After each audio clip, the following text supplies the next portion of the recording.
എന്താ അറിയോളൂ? അറിയാം, ആഭ്യന്തരമന്ത്രിയാകുന്നതിന് മുമ്പേ അറിയാം. ഞാൻ ലോ കോളേജിൽ സാറിന്റെ ജൂനിയറായിട്ടുണ്ടായിരുന്നു. ഇല്ല, സാറിന് എന്നെ ഓർമ്മ കാണില്ല, പക്ഷെ എനിക്ക് സാറിന് നല്ല ഓർമ്മയുണ്ട്. ഈ ശബ്ദവും അന്ന് ലോ കോളേജിന്റെ ചുവരുകളെപ്പോലും പിടിച്ചു കുലുക്കിയ ശബ്ദമല്ലേ ഇത്. പിന്നെ എന്റെ കൂടെ പഠിച്ചിരുന്ന അശ്വതി തന്നെ സാറ് കൊടുത്ത കത്ത് ആദ്യം വായിച്ച ഞാനാ. നല്ല ബെസ്റ്റ് പ്രേമലേഖനം. തന്റെ അച്ഛനെ കുറിച്ച് ഞാൻ ഒരുപാട് കേട്ടിട്ടുണ്ട്. വായിൽ സ്വർണ്ണക്കരണ്ടിയുമായി പിറന്നു വീണിട്ടും നിയമപാലകന്റെ കുപ്പായമണിഞ്ഞ് അവസാനം ഒരു സംഭവം ഉണ്ടായാൽ ഉടനെ ഒരു അന്വേഷണ കമ്മീഷൻ, അല്ലെങ്കിൽ ഒരു CBI അന്വേഷണം. ഇവിടെ പോലീസും ഒരു ഡിപ്പാർട്ട്മെന്റിന് എന്തിനാ? ആ പേരുദോഷം ഒന്ന് മാറ്റിയെടുക്കണം. അതിന് തനിക്ക് കഴിയും എന്ന് എനിക്ക് തോന്നിയതുകൊണ്ടാണ് തന്നെ ഞാനിപ്പോ വിളിപ്പിച്ചത്. സാറിനെന്താ ഇപ്പൊ അങ്ങനെ തോന്നാൻ? ഡിപ്പാർട്ട്മെന്റിൽ ചങ്കൂറ്റുള്ള ആമ്പിള്ളേരാരും ഇല്ലേ?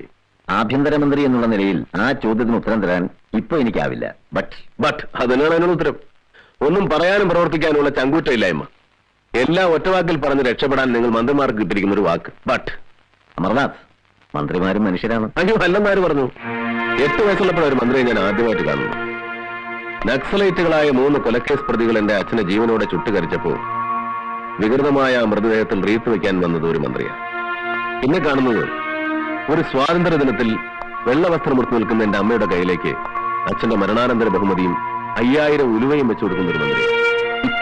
5000 രൂപ തിരിച്ചു കൊടുത്ത അത് വേറെ കാര്യം. പക്ഷേ മന്ത്രി എന്ന പദത്തിന്റെ അർത്ഥം എനിക്ക് ശരിക്കും മനസ്സിലായത് എന്റെ അച്ഛനെ കൊന്ന അതേ പ്രതികളെ ധീരവിപ്ലവകാരികൾ എന്ന ലേബലിൽ മാലയിട്ട് സ്വീകരിക്കുന്ന അതേ മന്ത്രിയെ കൊണ്ടപ്പോഴാണ്.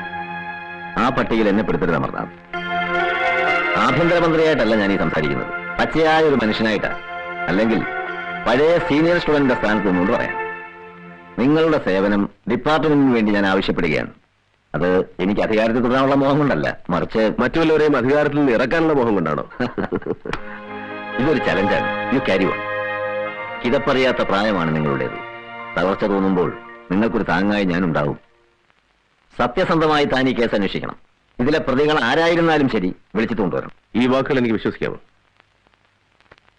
തീർച്ചയായും വിശ്വസിക്കാം.